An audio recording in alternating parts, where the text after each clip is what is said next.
What's up, buds? Welcome to another episode of the Earbuds Podcast, a podcast where usually two buds talk about one album for a good amount of time. Usually it's two buds. Now it's four buds. Today's a wholly different episode. I'm super excited, very anxious, very nervous. We were saying this is like Christmas for you, man, or your birthday. Is my June 14th is my new birthday. I got to notify everyone else, all my friends and family that I know. But I, as always, am Brett Hanrahan. Join with me, as always, is Lucas Indrakovs. And today, I have the pleasure of talking to a band that I've known about for probably a decade now.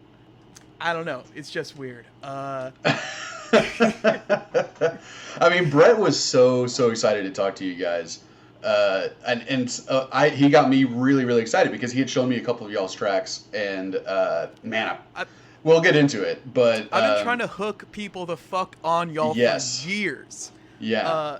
Join with us, Jason Mazzola and Matthew Michel, the singer and bassist, respectively, of Cloak, Dagger. Thank you guys so much for joining us today. Thanks for having us. So awesome. Mr. Matt. Yeah, Mr. Matt. Mr. Matt 107. Get the title right. Get it in there. So, Brett, you've been listening to Cloak, Dagger since you were 3, 4? Yeah, I think it was about 10 years ago. I was like 3 or 4 years old, just getting out of diapers. Just a budding toddler. And I just found y'all on Pandora. Eyes on the Wall came on, and I was like, holy shit, I got into y'all's stuff. And 10 years later, like, now we're here.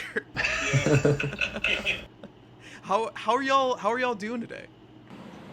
Doing good. Yeah, I'm doing real good.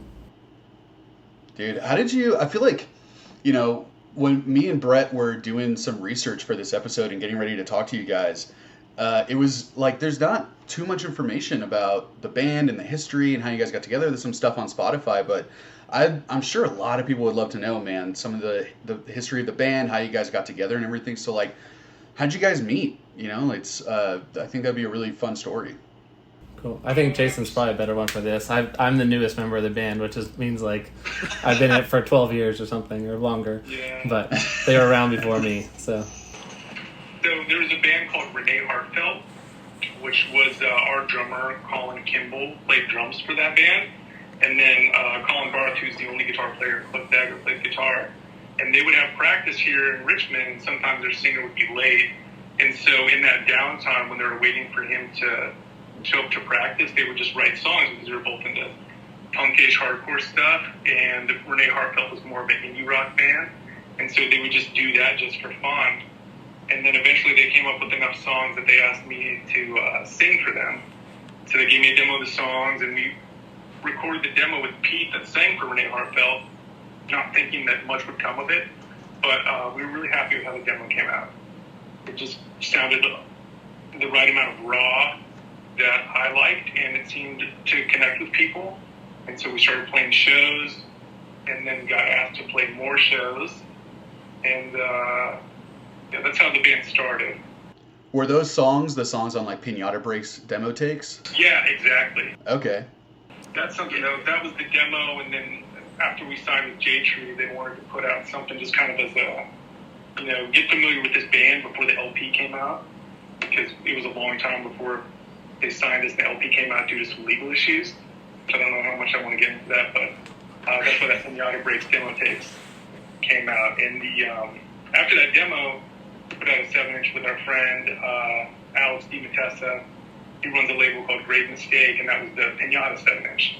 So that's why that's a compilation. It's called Pinata Breaks demo tapes. It was just online only. It was nothing that came out like a 12-inch LP or a CD or anything like that. And then after that, you guys came out with like your first like real full-length album, right? With We Are. Yeah. So then we came out with We Are in I think 2007, and we really went for it. Like we were touring as much as we could and playing as much as we could, and that wasn't necessarily always the best choice because the shows we were playing, you know, I mean, we were playing to 15 or 20 people, but we were traveling as much as we could, but we would do these stupid things like I think we played Santa Cruz, and the next show was Seattle. You know, it didn't make any sense. Oh, man, yeah. Rather than do it properly, or do, you know. And then we played New York. You know, we started that tour. We played New York. We had a great show. And I think the next show was in Iowa. It was Iowa, or it was something ridiculous where it made no sense to go from there to there, and we lost all of our money. But we were just doing it in the name of let's lay the groundwork so that people are familiar with our band. But, you know, it was kind of rough on us. And we did Europe the first time on that record. And then Matt, he was in a band I loved called Haram. And Matt seemed to take interest in Cloak, Dagger and would come to see us play, which I thought was awesome because I loved Matt's music. So for him to like us, I felt that was like a huge validation, you know? Yeah, absolutely. Up to that liked our band. And we went through a couple bass players. I should say that our first bass player was Aaron Barth, Colin Barth, the guitar player's brother, and their chemistry was just awesome. And just clicked instantly because they're brothers. And after that, we played with our friend Adam, who now plays in a band called Terminal Bliss. That just came out with a record on Relapse that Matt recorded.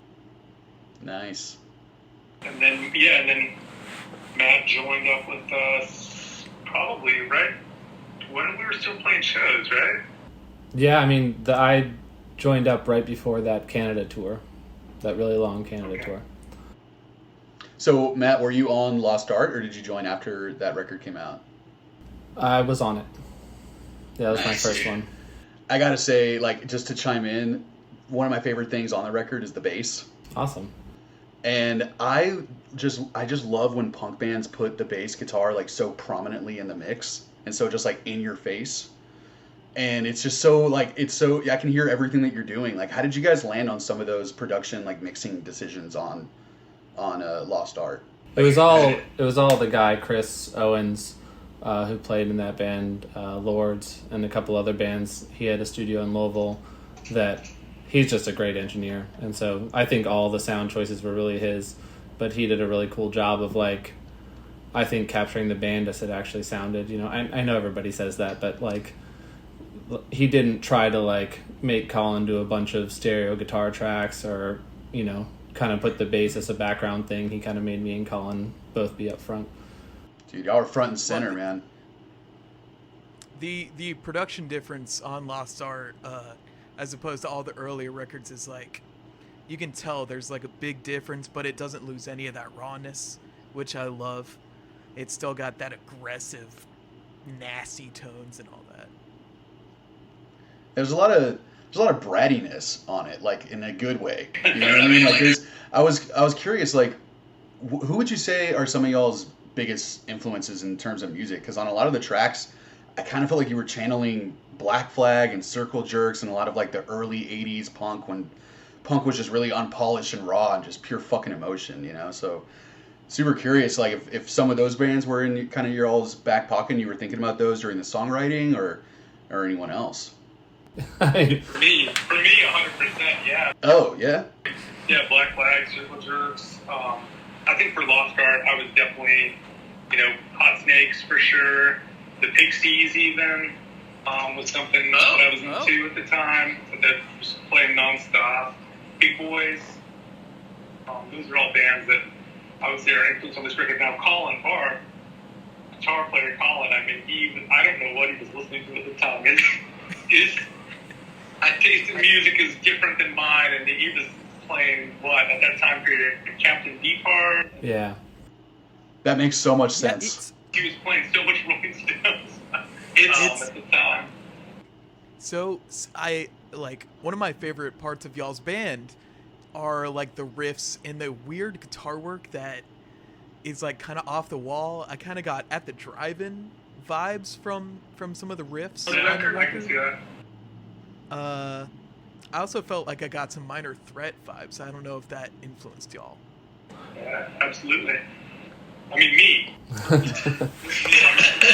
you think? I think Colin's like a very, very unique guitar player, and it comes from like a guy who I kind of see it as someone who taught themselves to play songs that had two guitar players, but taught himself as one person, because he's always kind of playing a rhythm and a lead thing at the same time, and so it's very unique. I mean, and he's also kind of, you know, a maniac that knows how he want. I mean, like a lot of the bass stuff, it's even hard for me to take total credit for, because he knows what he wants. So anytime there's like, you know, a very leady, long bass line, it's probably Colin already had it in his head and showed me what to play.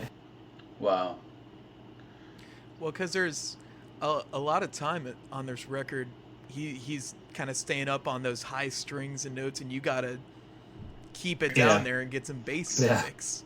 Yeah, for sure. And I can imagine it's probably, I mean, you know, I'm not a bassist, I'm a guitarist myself, but I can imagine it's probably really hard to write a bass riff to such an off-the-wall kind of manic energy, you know, guitar part that it's like there's not a lot of immediate melodies and harmonies that you can like grab onto with a guitar. He's just kind of all over. Like when you said Captain Beefheart, I was like, yeah, that's exactly what I couldn't think of anyone else, even though I hear, just like Brett, like we're both, you know, grew up and were raised listening to a lot of punk music, and so I hear a lot of like the Bronx and the Hives even in some of the guitar riffs, and then I mean honestly some of it kind of sounds like Idols, like what Idols is doing now, you know, to a certain extent. And I was curious, like, what would you guys consider your genre? Like, are you guys hardcore, post-hardcore? Because I just hear so many different things going on. It's like, can you classify it really? Except, is it just punk rock? I think what we benefited from is that it was hard to classify our band. So I think, I would say, I would definitely say it's a punk band. But at the same time, I mean, we played all over the place. We played with Government Warning when they were still playing. It was probably one of the best punk bands to ever come out of the East Coast, and they were from here in Richmond. And we also played with Hot Water Music. Nice. Yeah, I saw they were on Jade Tree. Yeah, that's right. They split on Jade Tree, Line Trio, I think. But yeah, we played with I don't know. We kind of. It's weird because it works in your favor, and sometimes it doesn't work in your favor, where you don't fit in. And so sometimes when you don't fit in, people are less likely to take what you're doing and latch onto it. It's like it's hard for them to get it, right? Yeah. Yeah. I think a lot of people just it's easier for people to accept, like, you are metal or you are new metal or you're rap or whatever, versus like we do a little bit of everything, and even a little bit of everything sometimes within one track. Yeah. But I mean, I think when Colin Barth started the band, I remember him saying, I wanted this band to be a hardcore band. You know what I mean? I think he said, I think he wanted it to be a hardcore band, but hardcore in the sense of maybe 80s hardcore bands, where they're more Booster Do, diverse than confined. Yeah. Right. So, but Matt, what do you think? Yeah, I was just realizing too, I always forget that I had never played bass in a band before Cloak, Dagger. That was the other weird thing. Oh, that was your first one? Holy shit. Yeah. Like when they asked me to do that, like I was probably one of their biggest fans. Like I drove to all their shows. I would drive like down to Richmond from here to watch them play all the time. And I still remember the night. I've known all of them forever because we all grew up playing in hardcore bands. So that's kind of the connection. But I remember when Colin called me and asked if I wanted to do that Canadian tour with them because they needed a bass player. I like went out and bought a bass amp and like. Oh shit! So you. What a debut, man! It wasn't just like first time playing bass with a band. It was first time. Yeah, I did not own a bass at all. Oh shit! I don't think I knew that. Yeah. Well, fuck. It's Grace Under Pressure if I've ever heard. It's hard. It's harder than most people give it credit for. Yeah, man, I grew up playing guitar, and I thought I was like, I'm a guitarist, I can play bass any day, and I'm just, no fucking way. Especially because in high school I was in a ska band, So I'm like, I can't play ska bass per se. This is my life. I can play fucking upstroke, bar chords, and that's it. Man, what a debut though to have your first record to be playing a bass on. It's like you fucking killed it. Thank you. I appreciate Like it. to the point where it was my favorite part of pretty much every song. That's super cool. Yeah, I remember the first practice when I went down to Richmond. I had written out like all the songs in crappy tablature to try to do them, and I think I got like 2 of them right.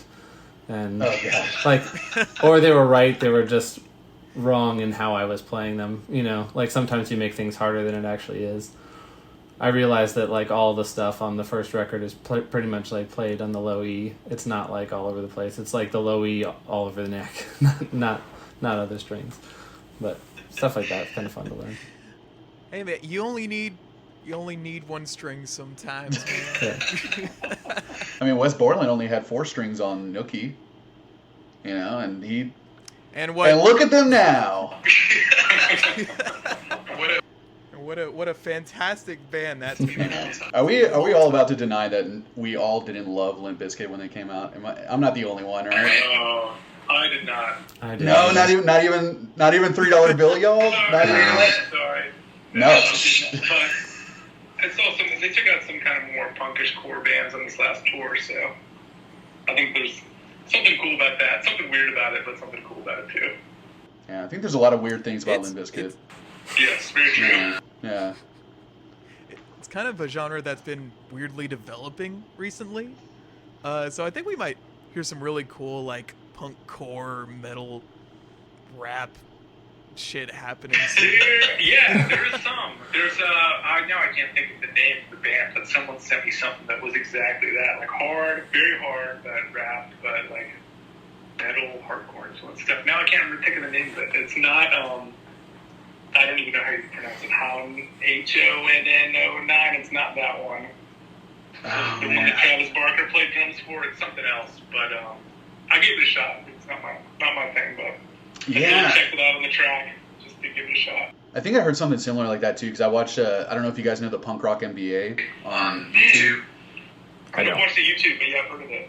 Yeah, he recently had a video that he put up, and it was something about the history of metal and punk, and it sounds like these later tracks or these later bands that are coming out now are doing exactly like what you guys are talking about. It's like combining all this stuff together. I mean, I kind of think of like Turnstile when I'm thinking about hardcore bands that are like really kind of trying to change the sound a little bit. Yeah, I mean, they definitely, I think that they did in a way that I can relate to more for sure, because they're pulling influences from Bad Brains, which is one of my favorite bands, and then also from, I don't know, just everything that, I really like that band. I'm a big fan of theirs, so. Yeah. I think they pull the right amount of influence from hip-hop, the right amount of influence from hardcore, and then make something that's fun and cool for everybody to see. Turnstile was a band I really didn't understand, and I didn't see anything in until this recent album came out, and now it's like one of my favorite punk albums and like one of my favorite bands. Yeah, they're awesome. I mean, I think that the record before the newest one, that's when I got on. That's when I got into them too. Yeah. Cool record, and I think Matt likes that record. Amazing. But, Yeah. the new one I love. I mean, mixing in like the Latin grooves that they mixed in on the new record was just like completely those are like out of nowhere, so unexpected. It's my favorite parts on the album. The go-go drums on there. Yes, that. I mean, the part where they're singing like "Thank you for letting me be myself," where they're just kind of like bringing back that. I think it's Sly and the Family Stone or something. Just so like you're hearing all these things. I'm like, yes, like we're finally getting to the point where, when Lost Ark came out, maybe it was too challenging for some people to accept this thing that's just like, I can't box this in to anything. Yeah.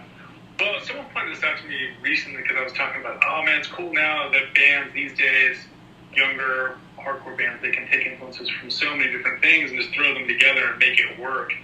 And they pointed out that that's because they have the internet in a way that we didn't. Right. Necessarily, with everything at your fingertips, and you can just be, so you could be influenced by, bands on completely different sides of the spectrum, but then put something together through your own lens that makes sense, which is something that I think is cool about the new crop of punk and core bands that are going now. Yeah, just the access to all the different music that's out there now, where it's unlimited access to anything that you want to listen to.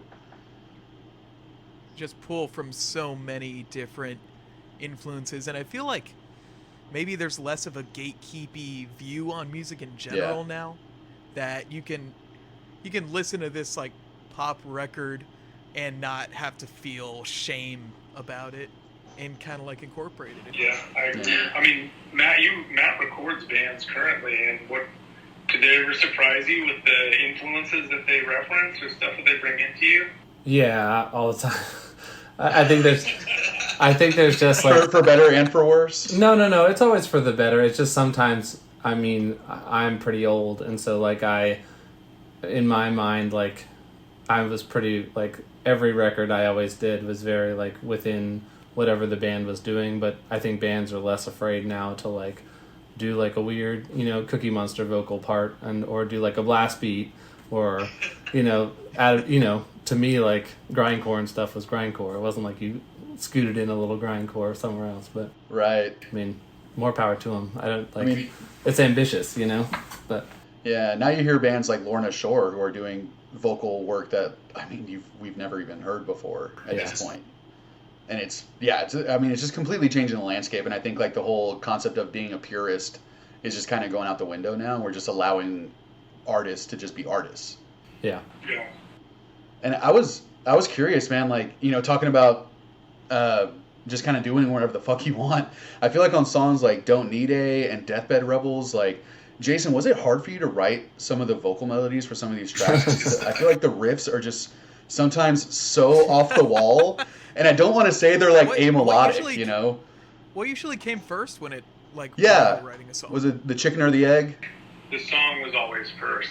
And I think around that time, I did have kind of a notebook with some lyrics written down, but to be honest with you, I cannot count how many times I thought, how the fuck am I going to write lyrics to this song? Deathbed Rebels was one of those songs where it's just so crazy, but I don't want to let everybody down, and I don't want to let myself down, because that's the one thing I loved about Cloak, Dagger, and I love about it is all the songs are so challenging to write lyrics for generally.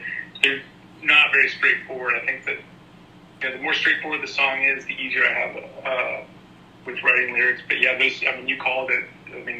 Deathbed Rebels was the song that I had a hard time with, and there's a lot when I went back and listened to this record before doing this talk that I thought, man, I wish I could go back and redo some of that stuff. But I also, my now wife, I had to leave the studio to fly home because her appendix burst. Oh shit. I did the vocals.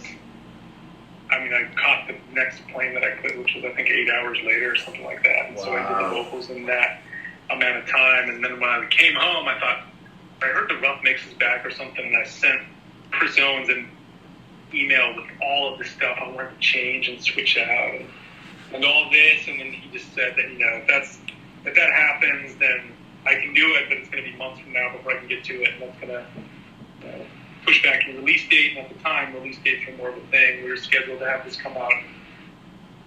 We didn't want to miss that release date, but yeah. Yeah, so you did all the vocals before we were finished with everything, right? You did it to the drum tracks. Oh my god, did I just do it to the drum? You did it to... We played all the songs live, really? So there was like a live take of everything. Oh, okay. Guitar track, the scratch guitar track on there. Yeah. Wow, to get that much like energy and emotion with almost using bare bones as a backing track to try and get that out of you, man. Like, that must have been a challenging thing to do. Yeah. It's funny you said Eyes on the Wall, because I can hear it in that song. You can hear kind of that frantic energy of I don't know. When I listen to that song in particular, I remember the moment of recording those vocals and doing that backup thing with I see them looking back at me, and remember thinking like, holy shit, this is happening right now. I've got to get home, but I need to do this right. It's maybe some of that like urgency kind of bled into the emotion of the song. Yeah, I think you're right. But in all honesty, when I listened back to this also, I thought, man, I shouldn't have said so many words also. I should have chilled and just let Colin Barth do his thing. But there's just so many cool guitar lines that I think that I kind of stepped on by saying words over them that didn't necessarily need to be there. But I think he hears songs different than I hear songs. I think sometimes the vocal melodies that he pictures of the songs aren't what I picture in the songs. But, I tried my best, and that's probably for you. I mean, in the end, you were the vocalist, right? Yeah. Yeah. So you had the... And I thought you were, like, Dude. 3 out of 10 most of the time. That's pretty good. Not too bad. That's solid. The 1 is the highest that we consider the 1 the best. There we go. So Well, not me. Oh, okay. I did want to ask, like, it's been, God, how long ago was 2009? Yeah, It's 13 been a years long ago, time man. since y'all Yeah. have recorded these songs. Do you ever, like, are there any songs or any parts you look back on specifically and you kind of like cringe a little bit, or you, Or you go like, look fuck at your- yeah, dude, that was awesome. Matt, what do you think? Not on this record. I felt like on what we're talking about, I felt super solid. I think that there's other songs like on I Want Everything that maybe it's because we were playing less live on records after that I was always like nervous when the bass parts were hard. But I feel like since it was my first record, I feel like I was super knew everything I was supposed to play, and we had toured a bunch, and so I felt really comfortable with everything. So for me, there was I felt on that one I had done my homework, so I was good to go. But Nice. Jason's And you always guys- gonna say stuff too about how he wishes he could change something. He's never going to be totally happy with stuff. I want to throw that in there because that's part of his personality and that's part of what makes him good. But Yeah, that's true.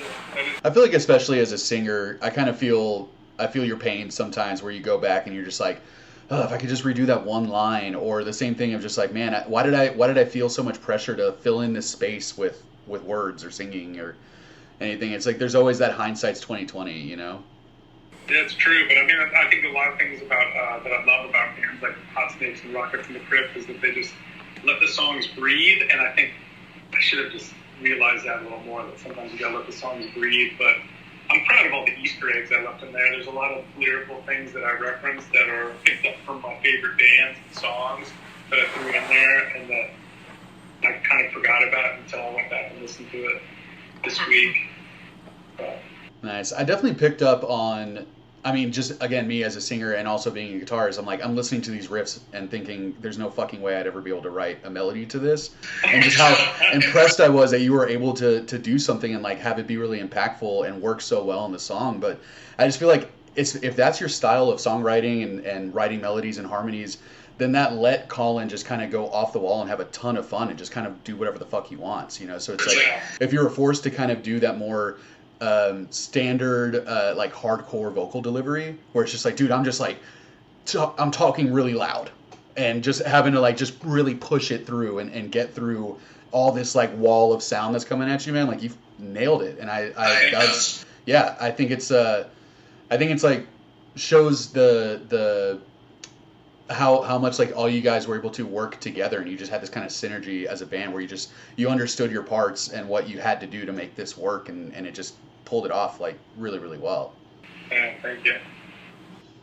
Like, were you guys trying to do that with, like, do you think Colin and with all you guys kind of writing together, were you guys trying to write an angry, almost like manically energized album, like where you guys drank like way too much coffee or did a bump of like a bump of some bad coke or some shit, like where it's just some stepped on drugs or something? Because I just feel like there was just this kind of just this drive where it was almost like you said, where it's like, we don't have time, like we don't have enough time, like we need to like get this out, Yeah.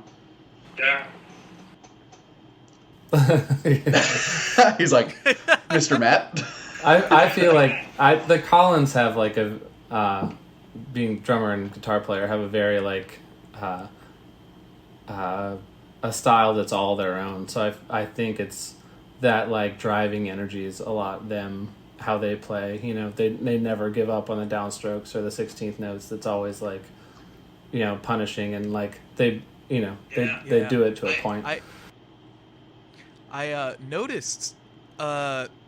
I only just noticed re-listening to this album, like when I was in a two-piece, like one of my first bands, I had to always write on the cymbals to keep the sound as big as possible with only like two members of the band. I realized he loves to just ride on the crashes and those mad open hi-hats and stuff, and he hardly ever like closes the hi-hat or like rides on a tom or Yeah. anything. Yeah. Yeah. And it kind of keeps it like wide and explosive and like there's a lot of room. It's almost like at times everyone is so fucking hyped that everyone's like playing faster than they should. At times, like I feel like one of my favorite songs on the record was Fast Food Dream, and it's just the energy was so infectious on that one, and it was almost too fast. Like the guitar riff was almost too fast. And it's almost like the drummer and the guitarist were just like looking at each other like fucking hell, like trying to keep up with each other and just kept speeding each other up without trying, And I'm just like, man, I just feel like there's just so much energy in that moment, and it would make a lot of sense too if you guys recorded it live, where you're just feeling that energy from each other, man. You're feeding off of each other. Yeah. Yeah, Colin's one of those cool drummers that when, like, if he gets tired, he doesn't slow down, he speeds up. Which I think is super cool, Maybe Fast Food Dream was after like a 8-hour recording session, and he's just like exhausted. It's like I'm putting half of my soul out to record this song right now. It did just feel like everyone was trying to match the drums on that song. Everyone was trying to keep up with him. Yeah. I loved that energy. Was there like a metronome? You said you played it all together. Was it like, did you have a Cloak track? Oh no. No, it's like it was. Yeah, all the Cloak Dagger records are recorded like, totally live, and there's no like editing of anything. It's all just there, and it's not just like no edit. Like there's no like, there's no. Lots of times I'll record bands and they'll do multiple takes of a song and I'll piece it together, the best takes. But there's none of that with this. It's all just whatever we got. And I think on that record, I might be wrong, but there was a bit of a like, if we can't get it in 3 tries, we shouldn't be doing it kind of thing. So it was. Shit, that's quite a lot of pressure going into the studio. I mean, it's also just like if you know the songs well enough, you're gonna do it. One of those 3 tries is gonna be the one. So. For sure. And I feel like it captures something really special when you're recording live all together. There's a certain energy that you can get from that type of setting of recording that I feel like, when you're just recording a guitar solo, like sitting down next to the engineer, you don't get the same, you don't feel the energy as much, I feel like, when everything is done in the moment. Yeah. And there's a certain rawness to it, Yeah. I don't think we could have done it any other way. I mean, there's still, a lot of the guitar and bass is not the original scratch track, but just the, playing together and staring at each other is the important part, Yeah, you feed off each other, right? Yeah. Yeah. For sure. Yeah, for sure. But yeah, that was Colin Bart's MO, right? He would hate to go back and try to alter things, and even vocals. He would not be encouraging to try to go back and do lines again and that sort of thing. Yeah. Wasn't his thing, which I respect. It just took me a second to learn things from that outlook. I feel like sometimes the imperfections are what can make a song so fun, too. Totally. Yeah. Yeah, it just takes a while to learn that. There's plenty of records that I love with like flubs on them, but I don't care. I still love the records, man. Yeah, absolutely. Yeah. And you guys have mentioned it several times, but sorry, what were you saying? I was gonna say I'm a big fan of like thinking of records as like a snapshot of time and not like worrying too much about it being the perfect thing, because it's like a representation of those songs at that time, Right. That's how you were playing it that day. Yeah, exactly. Yeah. So Yeah. I try not to, because I've done like records of other bands of mine in the past that I hate the recording, but at the same time I'm like, that's what it was. That's the document of that stuff at that time. So you captured something that day. Like, yeah. Yeah, and I feel like with Lost Art, dude, I feel like y'all captured fucking lightning in a bottle. I just took it. Thank you. Yeah, for real. And you guys have mentioned it. Man, yeah, it's I wonder is it like, when's the last time you guys have really listened to it and thought about this record? Like has it been something that is just were there a lot of like memories come flooding back to you, like reading back to or like listening back to this, or was it something that are you guys like me where my band's albums are my favorite albums and I listen to them all the time? Me personally, I didn't listen to this one for a long time, and it's odd, but we only play. I mean, if we play now, we play what 3 songs off this record? Yeah. Really? We generally play 3 songs off this record. We play Don't Need It. We always normally open up with Billions, Millions, and then we play what's the third one? Dead Idols? Oh, Dead Idols, Yeah. yes. But I don't know. There's so many songs on this album that I think are, when I went back and listened to it, I thought were cool songs. I just don't know why we didn't play them more. I remember when we toured Europe for this record, we only played maybe 2 more songs than we played the last show that we played. This is just memories of, this is when we were going full force and trying to tour as much as possible, I thought. And also, it's around the same time period that our drummer, Colin, decided that he kind of wanted to make some life changes and go to school to be a mechanic. So there was that, when I listened to that record, I kind of remember that, you got, real life started to kind of get its hand, hooks into what we were doing, but, obviously we're still doing it to some extent, putting out a record in 2022, so things didn't go that far, but just, that's what I remember from that time period. Yeah.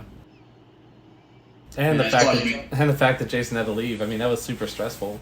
Catherine was super sick, and like... Seriously, man. Is that what...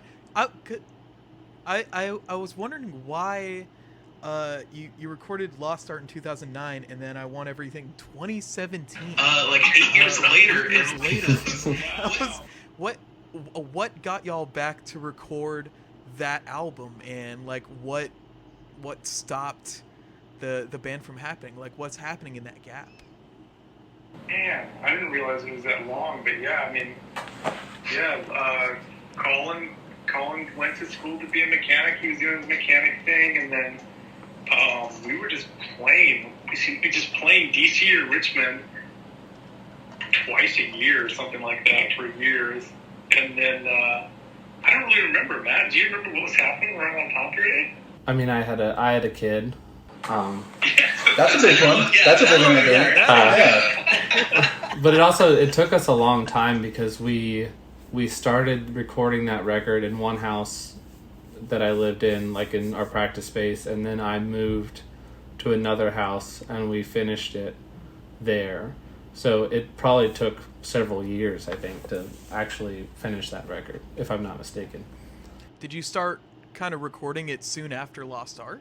No, there was time, but you guys toured pretty heavily after that record came out, Lost Art. Yeah, I think we did 2 European tours. Wow. 3? I think it was 3. Yeah, I think we went. Oh yeah, because the UK one too. But yeah, so we toured a lot. And I wish we did the US more though. Yeah. We never did the US on this record, but we just played, I don't know, the East Coast, but a lot of DC and Philly. DC has like such a heavy hardcore scene, right? Like such a historied hardcore scene over there. Oh yeah. Absolutely. So it was like probably your target audience over there too. I feel like Richmond's more Cloak, Dagger, Speed. Says Baltimore. I can say this because I live outside of DC, but I feel like DC has a very I don't know, specific punk scene, and there are bands that people like, and everybody else kind of sits on the outside in a little bit of a way. I feel like Richmond and Baltimore sometimes are less uptight. Yeah. It's interesting. Right. Man, what would you guys say are like some of your favorite songs from this album? When you were listening back to it, and what were the ones that really stood out to you and were just like, fuck yeah, I'm really proud of that one? Billions, Millions, I've always loved that song. That's such an awesome opener, dude. Thank you. So good. When we open up live with that, I think it's just a good way to open up because it's not so fast in your face. It just kind of sets the tone, and I always love playing that song live. I think when I went and listened to this record this week. I really like the song Sturdy Wrists because I totally forgot about it. And it's a song that was about breaking his wrist. Colin Firth, the guitar player, breaking his wrist. And he was out of the game for, what, months? Shit, man. That'll do it. I bet that was torture for him. Yeah, dude.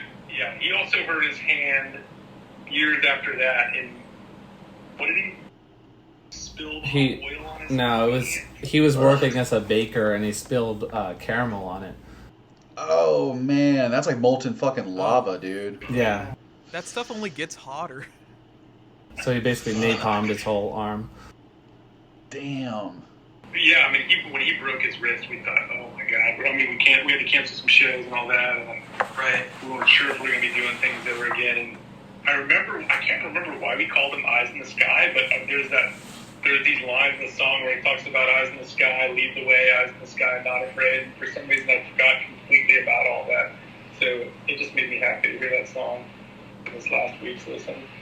You know, when I first listened to that song, I literally had the thought, like, it was probably that fucking guitarist that broke his wrist. I saw a couple of y'all's live shows. He only down picks. Yep. Oh, that's ridiculous. It's stupid. That's crazy. Do you only down pick too, Matt? I'm supposed to. I don't. I cheat all the time.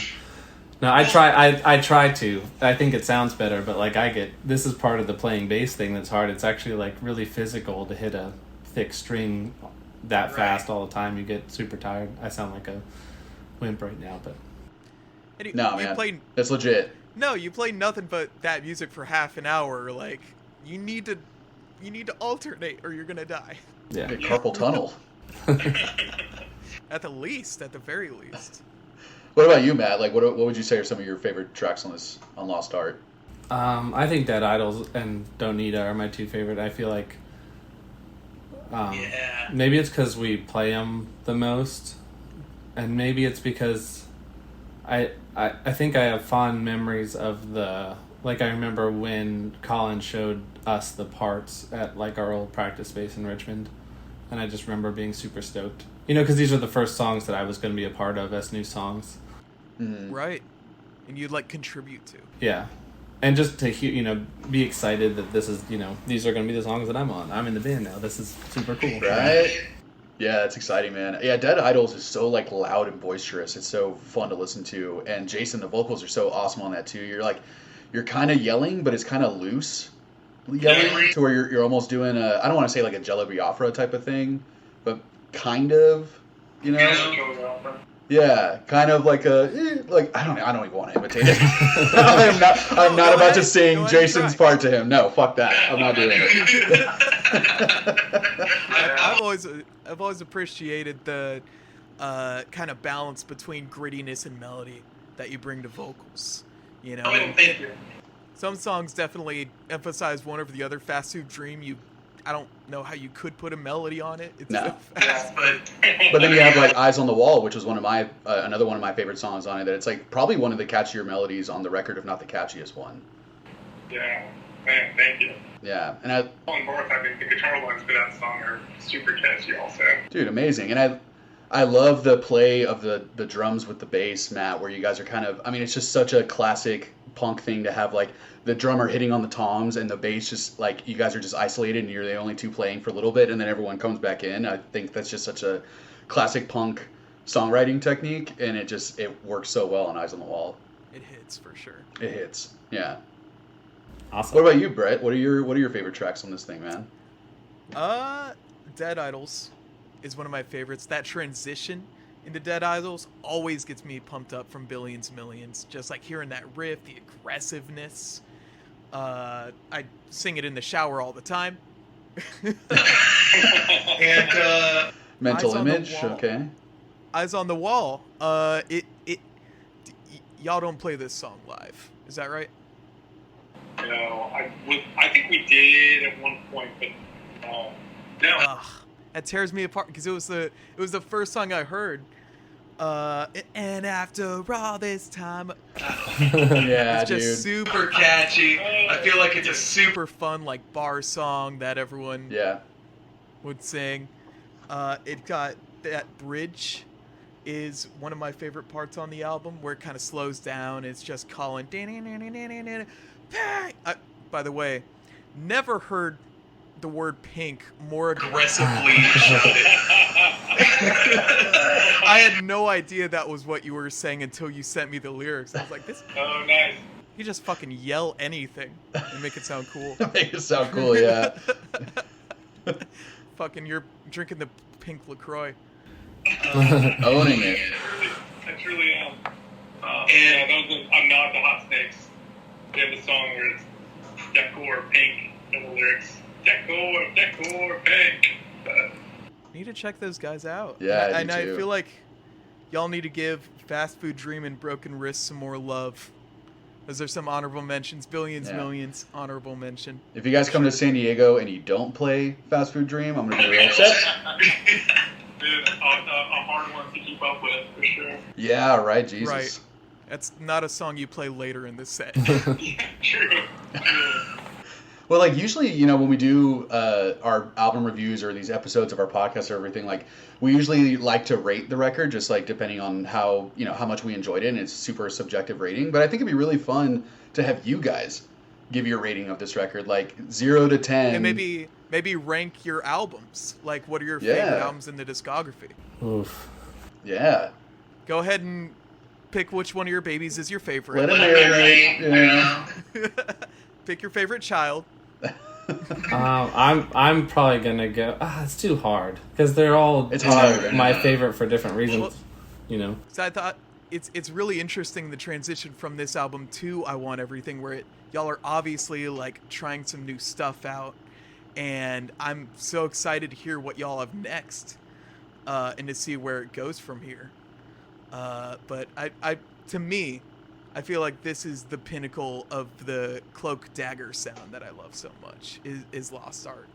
But I'm super interested to hear how y'all see your discography. Oh man, it's so hard because, like Matt said, I do love them all for different reasons. I will say that I think that I Want Everything does a great job of bottling up and capturing this depression that I felt around that time period, even with the artwork and the lyrics and the songwriting and just kind of this. There was so much struggle for that record for me to write the lyrics, and I think it just does a good job of representing that. I think We Are was just, I don't give a fuck, we're just going to do this, and just, who cares if we break up in here. And there's something cool about that.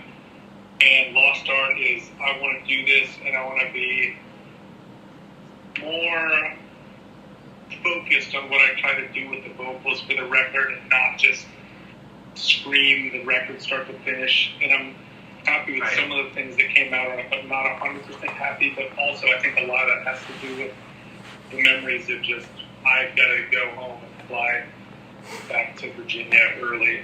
So it's weird. There's a lot of good memories with Lost Art, and there's this memories of change. That kind of looming. Right. Yeah, right. Right. But I think with the new 2-song record that we're going to come out with, I think it does a really good job of blending all of the strengths of We Are and all of the strengths of the melody in Lost Art. I think it does a good job of combining both because it's a little more screamy, but I think the songs are also catchy. Matt, would you agree with the catchy is the way to describe them? Yeah. And I think both of the 2 new songs are back to more, I think they're more straightforward in a lot of ways too. That's kind of the We Are part of it to me. I want to, Matt, how do you see like the Cloak Dagger discography? Do you have a soft spot for the albums before you were in the band, or do you kind of favor these ones where you were playing? Yeah, I feel like I have the same thing as Jason, where I like them all for different reasons. The Lost Art, I feel like, was in a way the pinnacle of the band being like an active band, you know? Yeah. And so we were, you know, touring all the time and playing all the time and super, you know, full speed ahead. So that's it has like a very special place in my heart. But We Are is like the record I fell in love with. So I still remember I was like working a desk job and listening to it all day long, just wanting to be on tour, playing music, and thinking that this was the best thing ever. And I was so stoked that my friends were still writing music that was that good. And I listened to it so much, and I would like try to play it for all my office coworkers, and they were confused, but that's okay. And then the reaction from all my friends, so I get it. And then the I Want Everything record is the first record that I tried to record myself, so that's like a big deal for me too in a lot of ways. Yeah, for sure. That's cool, man. Well, thank you all so much for joining, guys. This has been awesome, like diving into this record with you guys, and again, I'm sure there's gonna be so many people that are gonna be so excited to hear these stories from you guys and to dive back into these albums. Awesome. Thanks for taking the time to do it. I'm happy that anyone would pick up this record or stumble on it, and let me know and enjoy it. So y'all need to put Brett on your street team or something. 'Cause this guy fucking loves you guys. And it's a very enjoyable record. And I can't wait to dive into We Are and the album that came out after this. I'm already blanking on the name. I Want Everything. Yeah, for sure. But thank you again for joining, man. Brett, I know this was such a huge deal for you, man. And is there any closing statements you want to give them, or? No, I mean, just like, I don't know, man. Y'all's music was very influential to me and like how I made music. And so it's just cool to get kind of an inside story and get in y'all's minds when you're making this album. And just like, again, thank you so much for being on. If y'all ever like want to come on again or something and talk about an album that you want to bring on, would be so cool. Is there anything y'all want to like plug real quick to all 8 viewers about this episode? Because I know Jason, I listened to a couple episodes of Where It Went, where y'all talk about the Revelation Records catalog. Yeah, I mean that's kind of what got me interested in hardcore and going to shows was all the early records that Revelation put out, and Discord as well, but Revelation's the one that I had some friends that asked if I wanted to join them in talking about the discography. We're going start to finish. We're up to episode 59, and it's been fun doing it. I'm shocked. They took him out. That was perfect. Revelation didn't want to hear about it. We're taking his plug out. It's like we've had our finger on the button this whole time. Oh. You kind of cut out there for a second, Jason. Yeah, you cut out for a second. Damn it! You were told all the secrets. I was. I was getting deep, and then the power went out. But yeah, no, I did this. I don't know where it cut off, but Where It Went podcast is wherewentpodcast.com, and we just go through and talk about records. We're doing it every couple of weeks, and then all the stuff that we talked about is on Bandcamp. If anyone wants to check it out, we are cloakdagger.bandcamp. And By then the the way, tree releases. Go ahead, man. Yeah, loving y'all's EDM stuff that you're coming out with on YouTube Music and Spotify. I saw like new music on your page and I'm like, oh shit, and it's just like Dude, it's happened to me before where I've seen bands do the same thing where I think, oh man, new release now. It's like, nope, different artist, same Dude, name. It's like when I was in high school downloading shit from Kazaa and I thought Bob Marley wrote Santeria. But I was just like, holy shit, Bob Marley's fucking awesome. How about you, Matt? You got anything you want to plug, man? I mean, just the new songs, because it's taken fucking forever for them to happen, because we recorded them during the pandemic and then we're doing it all ourselves, and record pressing has been backed up like crazy, and we finally got the test press, and after approving it, it's like we'll get hard copies in November, which is just insane to me. Like, it's been 2 years. Wow. I feel like, so I'm just so excited to have I hate doing like pre-orders where you'll get the record in a year from now, so I've been just like really looking forward to having Nice. the actual thing. So you guys are gonna have a physical release, and is it gonna be up on streaming? Yeah. Nice. Well, I don't want to pry too much, but do we have a name? Is there a name? For the No, I don't know. think so. For the 2-song 7-inch. It's self-titled. Well, shit. Guys, look out for it. Yes. Please check out Cloak, Dagger, Lost Art, or any other stuff. It's going to do you just fine. Thank you guys again for coming in. And, like, super thankful again. Yeah, thanks for this. Thank you. Yeah, man. Thanks, buddies. Check us out on YouTube. Check us out on Instagram at EBPcast. Me and Brett are on there at Jean-Luc Guitard and Brett Hanrahan. We have like 90 episodes of stuff like this in our back catalog, man. So go check us out. And yes, listen to Lost Art by Cloak Dagger. Let us know what y'all think. Leave us a comment, because I think this is a hidden gem in the punk scene for sure. Matt, Jason, thank you guys so much, man. And we'll end it here, but you guys can stick around for a little bit, and we'll figure out logistics and stuff. But for the audience, we will say salute. All right. Thank you. Bye. Bye, guys.